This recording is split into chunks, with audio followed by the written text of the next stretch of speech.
This morning with another of her people you should know, people who aren't necessarily famous, just special, and I suspect this may be the youngest person that we should know. You're right. The one that the youngest one you've ever reported on? I think so. Yeah? Mary Rodas is a vice president of a new company in New York, and if her story reminds you of the movie Big, you're right, except in this story, the heroine doesn't get younger. She didn't have to.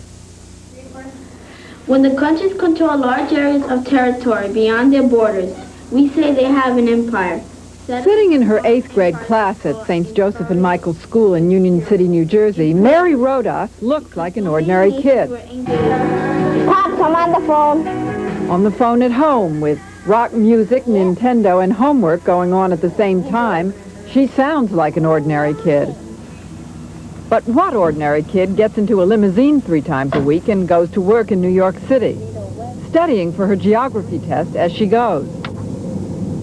And what 14-year-old has an office like this, a title like vice president, and business cards to prove it?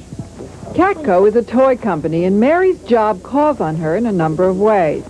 She participates in business meetings where she presents the consumer's point of view. The adults just think of what they think. They don't sometimes they don't relate what kids might think.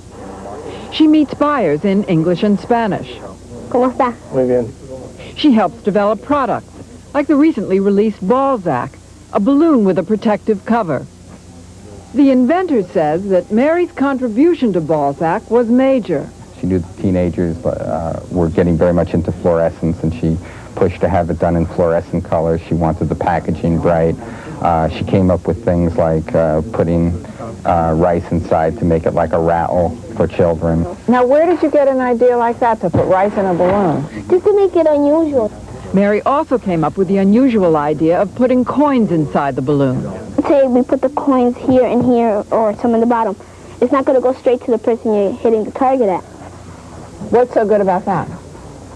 Is that you don't know where the ball's going to land. A little mystery. Yep.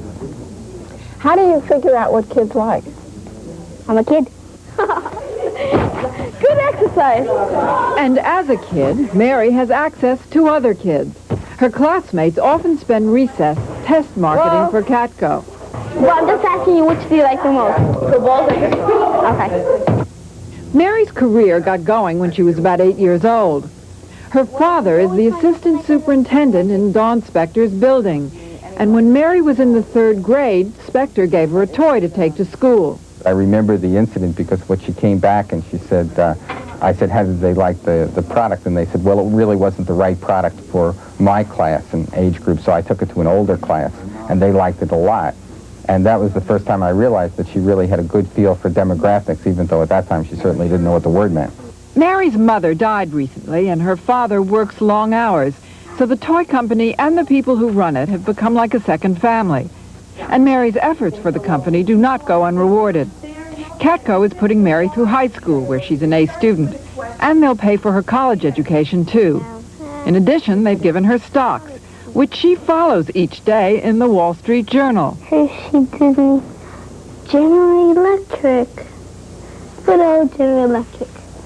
1, 2, 3, go! Good, good, good, good, good, good. When she grows up, Mary says she wants to be a psychiatrist. Meanwhile, the demands of life as a toy executive continue.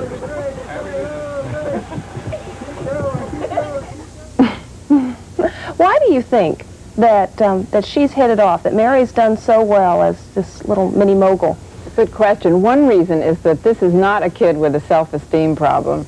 She is so confident, and where that comes from, I don't know, but this is a child who really knows what she's about. And it's not that she's arrogant, but she just thinks that she knows what she's talking about, and apparently she does. Well, as she said, how come you know so? Because I'm a kid. How did the company come to the decision that, hey, this is a kid, or that any kid would be worth taking a risk on? Well, the inventor said he just happened, there she was in her building, and he gave her a toy to take to school, and she tried it out, and the way she talked about it was smart, and he had the brains and the sense to pay attention and put her on the payroll. I have a feeling we'll be hearing about this young lady a lot in the future. I think so. Betty, thanks a lot.